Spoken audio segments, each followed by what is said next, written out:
Hello and welcome to Bardling's Banter. My name is Matthew, and today we are talking about running a high seas adventure. Specifically, we are talking about the less mechanical elements such as running combat, focusing mostly on roleplay and opportunities for your characters to be amazing. This is also my Veterans Day episode, a bit early. Just for some background, I am a U.S. submarine veteran. I served as a sonar technician on a submarine straight out of high school, which is a lot longer ago than I care to admit right now. First thing I want to talk about is that when it comes to a high sea adventure, the ship you're on doesn't have to actually be a ship. It can be a submarine, it can be an airship, or an Oshram that happens to be on top of a giant flying turtle named Maturin. Anywho, this is a world with magic in it. Why should their modes of transportation be normal or mundane? With that being said, there are tropes and there are classics for a reason. Everyone wants to be Captain Jack Sparrow, after all. So rogues and bards, eat your hearts out. But not just them. Rangers climb up to the crow's nest as lookouts. Druids navigate the oceans with the stars or will help with helpful porpoises. Wizards and artificers become cannoneers. Paladins and clerics petition your gods to help you through the storm. And warlocks do the same, sort of. As with any other part of D&D, you should never run a combat just for the sake of running combat, because you feel you have to at this moment. It should have a reason and a purpose, and it should move the story along. With large ships, there are really three main types of combat to look at. The first being hand-to-hand combat on the ship. With it, it's just like regular combat with the extra components to add flavor. Maybe the attackers are trying to sabotage the ship, and that can result in the ship sinking or going wildly off course. The second type of combat is chasing or being chased by another vessel. This is run by a skill challenge mostly to influence the speed of the vessel, and also this affects things like initiative order for the third type of combat. This is the group's opportunity to either outrun or avoid all combat altogether, or to gain as many advantages as possible in that upcoming fight. The third type of combat is vessel-to-vessel combat. It's simply a combination of the first two types of combat. Essentially a normal fight run while also running a skills challenge. Unlike running a time trap during combat in a dungeon, each player has to choose whether they use their action to take part in the fight or gain some sort of advantage. Example. The artificer helping the cannoneers damage the opposing vessel, or the ranger attempting to shoot flaming arrows to burn the other ship's sails. Things like this can cause chaos on the other ship, and also potentially makes your opponents waste their turn repairing their own ship, as opposed to actually contributing to the fight. So that's about as rule-heavy as I want to get into ship-to-ship combat. Obviously, there's the stats for different ships, and how they can contribute to the fight. Typically, though, I don't really use that too much when I run a high seas campaign. Mainly just because I prefer to be more story-driven, and when you get into those large ships and running them, it gets so rule-heavy that really the players start taking a back seat, and you're really just narrating what's happening, which is not fun for anyone other than, I guess, the DM. And if that's what you want to do, then just write a book, because that's really what you're trying to do at that point.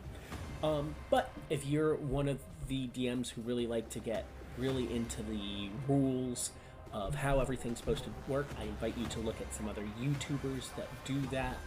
I'm here to really help you more with the roleplay aspects. So, to my DMs, this is the opportunity to look into how a compass works. How do you navigate by stars? Maybe watch a couple of nautical movies, Master and Commander. Just really get an idea for the culture of being in that that environment. and also look at kind of some of the terms. Know the difference between forward and aft. Know how to tell which side is port and starboard, windward and leeward.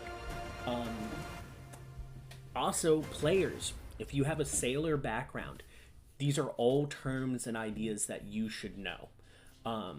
That doesn't mean you need to know them as a player necessarily, but bonus points if you do. It's just like with any other kind of thing in D&D. I don't think anyone here knows how to craft magic items or use reagents in forging, but you do it all the time in D&D, and no one expects you to know all the details.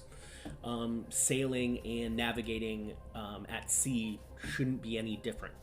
Meaning, if you are a player and you have the sailor background, you have proficiency in navigator's tools, all you should really have to say to the DM is, let's say you're lost at sea. Hey, I take out my navigator's tools and I attempt to find our location.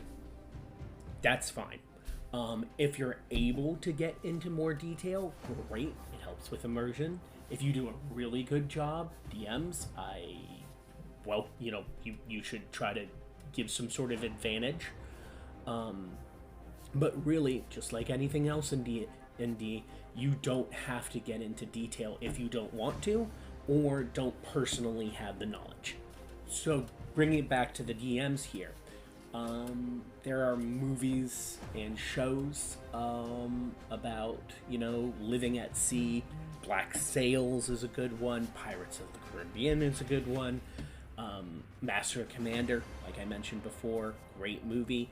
Really helps for those who don't go out at sea for months or years at a time, understand some of the terminology and culture of it.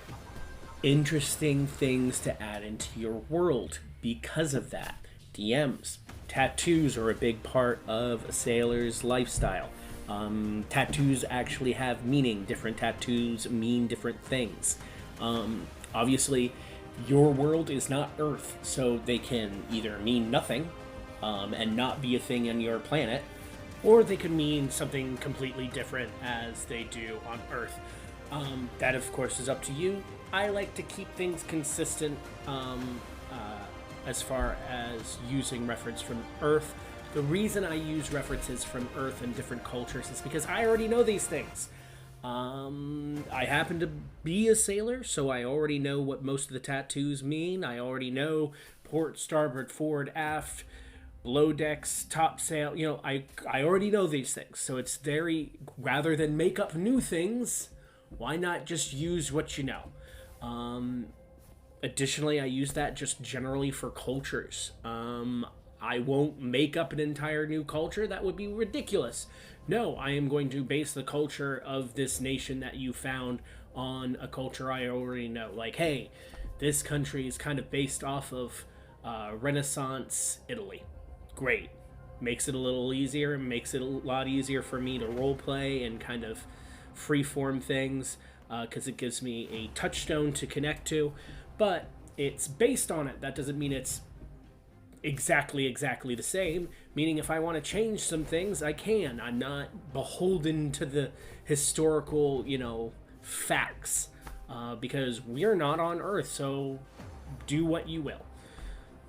So to summarize that giant rant that was completely unnecessary, DMs use the resources that are available to you. There's a lot of real life examples of this sort of thing, so why not use them? One thing to keep in mind when running a high seas adventure, ships require a minimum amount of crew. Kind of up to you to decide how small or big the requirements are, but obviously you can't sail a giant ship with just 4 people, i.e. the size of an adventuring party. So keep that in mind. Maybe make sure that there's a couple of survivors, or maybe some autonomous robots that can help them with navigation, or just a friendly cook who knows his way around the ship. Speaking of cooks, this ship's crew is probably going to require food or some sort of exhaustible component in order to keep running. The ship might need repairs. These are all plot hooks that a DM can use for their adventure. Well, that's going to do it for me, guys. Here's wishing you all 1d10 worth of bardic inspiration.